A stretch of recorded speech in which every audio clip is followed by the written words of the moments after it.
I'm going to show you bits and pieces on how I made this strawberry cream cheese trifle. I began by making my cake batter extra thick. And the reason why I make a thick cake batter when I'm making a trifle is because the wet ingredients will make the cake too mushy.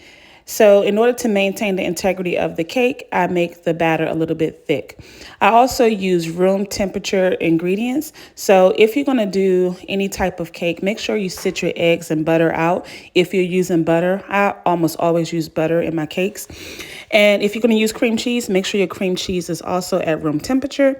So I'll go ahead and rinse off the strawberries with some baking soda and vinegar. And then I sliced up all the strawberries and added some sugar to extract the natural juices from the strawberries. At this point, I took about a cup of these strawberries and I chopped them up really fine because that would be the base layer of my trifle. Here is the cream cheese frosting, and here I go layering away. So I began by putting, again, those finely chopped strawberries on the very bottom of the trifle dish, followed by cake, and then more strawberries and cream cheese.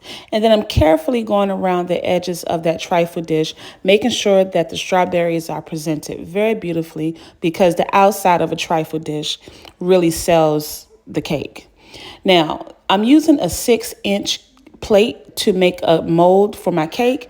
And the reason why I used a smaller plate, because you want the edges of the trifle dish to still be free so you can build those layers and let it show on the outside.